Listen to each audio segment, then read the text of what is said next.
Bienvenidos y bienvenidas a esta segunda parte del módulo 4. En esta última presentación del curso revisaremos los protocolos de acción frente a situaciones de violencia que tienen lugar en las instituciones del sistema educativo nacional. En primer lugar, vamos a definir qué es un protocolo y vamos a comentar un conjunto de consideraciones previas que es preciso tener en cuenta a la hora de aplicarlos. Los protocolos de actuación son herramientas conceptuales y operativas que definen un camino a seguir ante situaciones de alta complejidad, como la violencia en cualquier manifestación que pueden vivir los niños, niñas y adolescentes.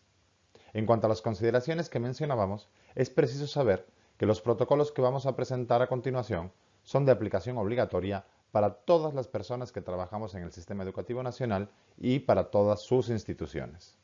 Por otro lado, hemos de tener en cuenta que ante cualquier acto violento que pueda tener lugar en una de nuestras instituciones educativas o sobre el que podamos conocer, tenemos la obligación de denunciar, ya que así queda recogido en el Código Orgánico Integral Penal, en el Reglamento de la Ley Orgánica de Educación Intercultural y en el Código de la Niñez y la Adolescencia.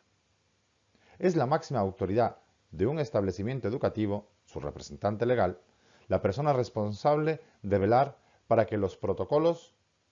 se cumplan de manera adecuada y oportuna. Y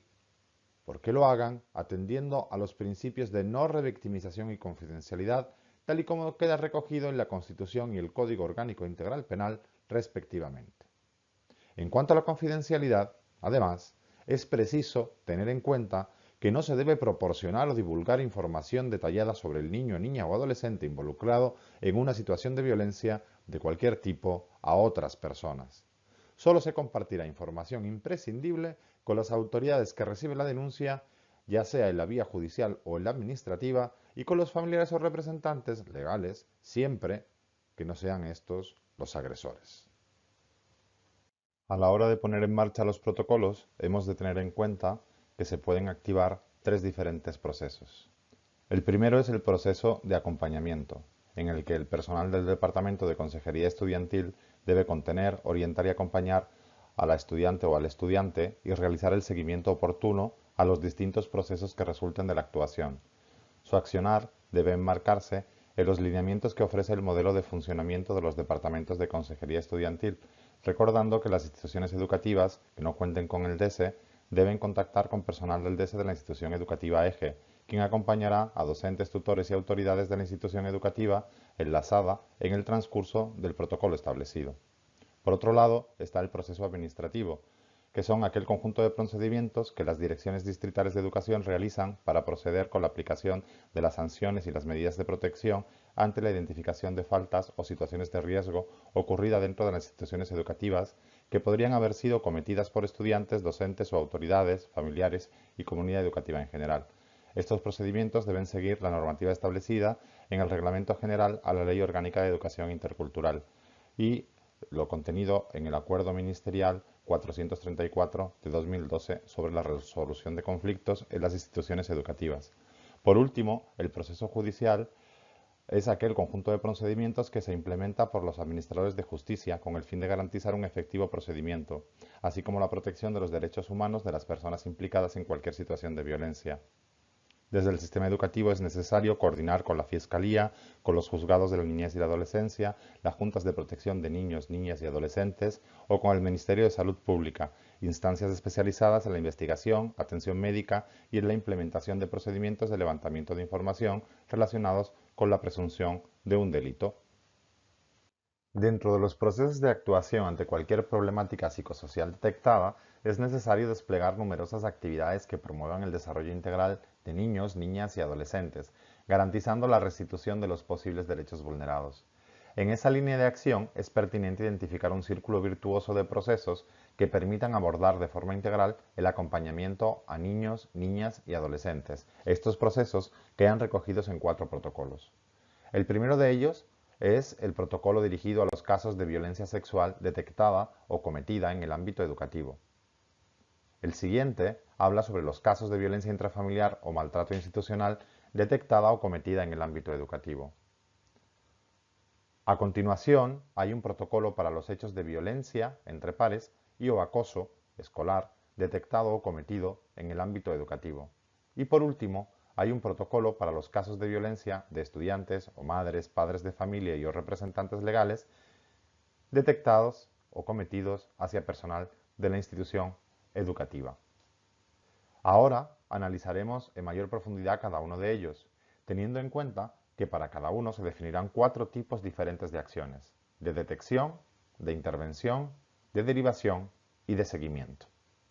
Veamos ahora el protocolo para la atención de casos de violencia sexual y algunas de las acciones más relevantes de cada uno de los 4 tipos que acabamos de enumerar. En cuanto a la detección, ya sabemos que si tenemos conocimiento o somos testigos de una agresión de cualquier tipo, en este caso de tipo sexual, debemos comunicarlo inmediatamente, hacer nuestra denuncia, bien sea a la autoridad de la institución educativa, bien sea a las personas del departamento de consejería estudiantil, a no ser que, claro, sean una de estas personas las implicadas en esta agresión. En ese caso, deberemos coordinarnos con personeros del DESE y trabajar con la Dirección Distrital de Educación para trasladarles a ellos nuestra denuncia. Una vez que ya se ha puesto en conocimiento la denuncia, el Departamento de Consejería Estudiantil tiene que actuar. Primero, comunicando lo sucedido a la familia, siempre que no sean ellos parte de los agresores, elaborando un informe del hecho violento, pero sin entrar en entrevistas a profundidad para evitar la revictimización y trabajando, sobre todo si estos hechos han ocurrido dentro de la institución educativa, en círculos restaurativos preventivos, ya sea con los estudiantes, con los docentes y también con el personal administrativo de la institución educativa, pues para tratar el hecho y poder afrontarlo de la mejor manera. En cuanto a la derivación, en estos casos tenemos que tener en cuenta que la autoridad institucional tiene que acudir de forma inmediata, y eso quiere decir en menos de 24 horas, a la Fiscalía para efectuar la denuncia, juntando una copia del informe que ha realizado el personal del Departamento de Consejería Estudiantil, y se debe requerir a la Fiscalía que solicite al juzgado competente las medidas de protección que sean necesarias de manera inmediata. La autoridad educativa debe, a su vez, poner el caso en conocimiento de la Dirección Distrital de Educación. Y en los casos en que el agresor o la agresora pueda ser un miembro de la institución educativa, pues es necesario que una vez que la dirección distrital tenga conocimiento del hecho, se conforme la Junta Distrital de Resolución de Conflictos, que implementará un conjunto de medidas de protección y además tendrá que, entre otras muchas responsabilidades, disponer la instrucción de la apertura del sumario administrativo. Por otro lado, en el caso de que exista algún tipo de urgencia médica, pues es preciso que ya sea el personal del DESE, las autoridades o los docentes se pongan en contacto con el EQ 911 para que se pueda dar la atención necesaria al estudiante y además se comunique con la Fiscalía para que pueda estar presente algún delegado de este organismo durante la visita médica que tenga este estudiante. Finalmente, en cuanto al seguimiento, es relevante tener en cuenta que hay que garantizar que la Junta Distrital de Resolución de Conflictos garantice la permanencia del estudiante en la institución educativa y además hay que garantizar la posibilidad de reubicación si es que el estudiante, la familia del estudiante lo solicita. Hay que dar un estricto seguimiento a esas medidas de protección que se han dictado a favor de la víctima y de igual modo la persona del DESE que esté a cargo del caso, pues debe hacer un atento seguimiento a la evolución académica, física, emocional y social del niño, niña o adolescente implicado en la agresión. El personal docente debe apoyar en esta tarea a los personeros del Departamento de Consejería Estudiantil. Y por último, hay que tener en cuenta que existe la posibilidad de que la agresión se haya producido por uno de nuestros estudiantes, es decir, que uno de nuestros estudiantes sea una persona que ha causado una agresión a otra y en este contexto pues haya recibido medidas de privación de libertad. En este caso también nos tendremos que asegurar que este estudiante tenga la oportunidad de completar su ciclo formativo. Veamos ahora los casos de violencia intrafamiliar o maltrato institucional detectados o cometidos en el ámbito educativo. En este caso, Si conocemos de un acto violento cometido contra un niño, una niña o un adolescente, ya sea por sus familiares o por el personal de la institución educativa, se debe informar inmediatamente al personal del DESE, al docente tutor o a la autoridad institucional. A partir de este aviso, el DESE elaborará un informe sobre el hecho, como siempre, teniendo cuidado de no revictimizar a la persona que ha sido agredida. Se informará al representante legal de la persona que ha sido víctima de la violencia y se indicarán las medidas que se van a tomar. En este caso, el DESE debe planificar una estrategia de intervención. Si se tiene conocimiento de que la madre del estudiante puede ser también víctima de violencia, se le debe brindar el apoyo y la información necesaria. En estos casos, la derivación va a depender de que se trate de un caso de maltrato por parte de funcionarios de la institución educativa o que se trate de un caso de violencia familiar. En el primer caso, procederemos de acuerdo a lo consignado en el Código de Convivencia y se informará a la Junta Distrital de Resolución de Conflictos en un plazo máximo de 24 horas. Esta Junta emitirá un informe.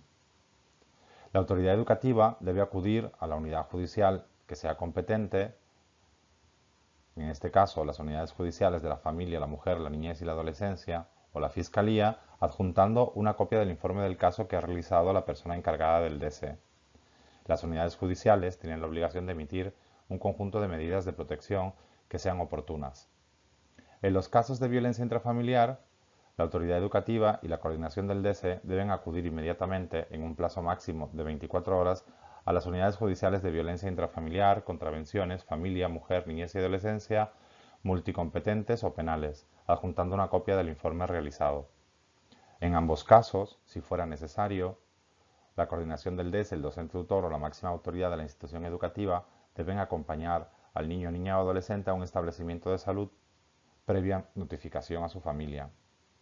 En cuanto al seguimiento, es importante considerar que la autoridad educativa debe dar seguimiento a las medidas de protección que se hayan dictado para la víctima y además el personal del DESE debe hacerse cargo de la atención a la evolución académica, física, emocional y social de este niño, niña o adolescente que ha sido agredido, tanto fuera como dentro de la institución educativa. Ahora veremos el protocolo para hechos de violencia entre pares y acoso escolar detectado o cometido en el ámbito educativo.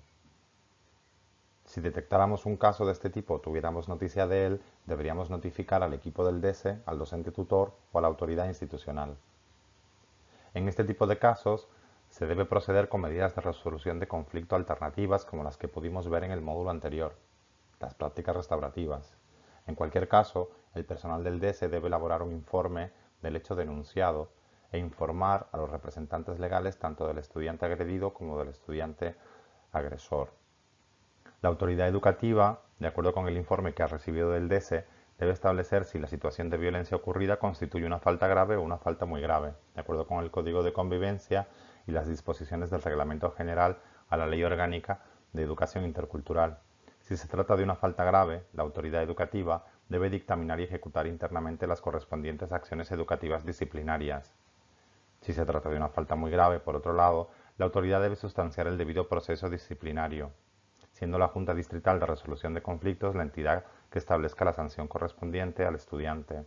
En cualquier caso, se recomienda celebrar un círculo restaurativo o una reunión restaurativa para poder restablecer las relaciones entre los estudiantes. Si se estima que el acto violento puede constituir un delito, la autoridad institucional debe denunciar el caso inmediatamente a las unidades judiciales de la familia, la mujer, la niñez y la adolescencia, adjuntando una copia del informe del hecho de violencia realizado por el personal del DESE. En este caso, las unidades judiciales tienen la obligación de emitir medidas de protección según lo establecido en el Código de la Niñez y Adolescencia. El equipo del DESE deberá brindar acompañamiento psicosocial a los niños, niñas y adolescentes víctimas y agresores y a sus familiares. Además, deberá acompañar al personal docente en el proceso que debe llevar a cabo para asegurar la integración del estudiante o estudiantes víctimas y agresores en el grupo de estudiantes. Por otro lado, si fuera el caso, se debe apoyar en las investigaciones llevadas a cabo por las instancias externas de justicia. El personal del DESE, a cargo del caso, debe estar atento a la evolución académica, física, emocional y social del estudiante, como en el resto de los casos. Y Si el estudiante agresor se encontrase privado de libertad como fruto del proceso, se debe garantizar que este estudiante se mantenga en el ciclo académico a través de tutorías. El protocolo con el que cerramos esta presentación y que veremos a continuación es el de casos de violencia de estudiantes o madres, padres de familia y o representantes legales detectados o cometidos hacia el personal de la institución educativa. En este caso, es preciso notificar a la máxima autoridad institucional y al equipo del DS de forma inmediata. La intervención consistirá, en caso de ser un estudiante, en la apertura de una información sobre lo sucedido, de forma que se pueda dar comienzo al expediente disciplinario correspondiente. Por su parte, la autoridad educativa institucional debe tomar contacto con sus familiares o representantes legales para informar de lo sucedido y sobre las medidas disciplinarias que se tomarán desde el sistema educativo. El equipo del DS puede aplicar medidas alternativas de resolución de conflictos, como las ya mencionadas con anterioridad, las prácticas restaurativas. Pero en cualquier caso, lo que sí tiene que hacer es planificar una estrategia de intervención con el estudiante. La persona agredida tiene la potestad de presentar una denuncia en las unidades judiciales o en la Fiscalía en un tiempo máximo de 24 horas tras el hecho ocurrido, tomando en consideración la modalidad de violencia. Dichas instancias deben iniciar el respectivo proceso de investigación y deben disponer las medidas de protección inmediatas para la víctima que estimen necesarias. En el caso de que la persona sea un estudiante, como decimos, el equipo del DS a cargo del caso debe estar atento a la evolución académica, física, emocional y social del estudiante, tanto dentro como fuera de la institución educativa. Además, la Junta Distrital de Resolución de Conflictos debe garantizar la permanencia del estudiante en el sistema educativo. No se olviden, en cualquier caso, que disponen para ampliar toda la información que hemos visto a lo largo de esta presentación del texto sobre las rutas y protocolos de actuación frente a los casos de violencia en el sistema educativo que está anexo a esta presentación. Muchas gracias y nos seguimos viendo en el resto del módulo. Un saludo.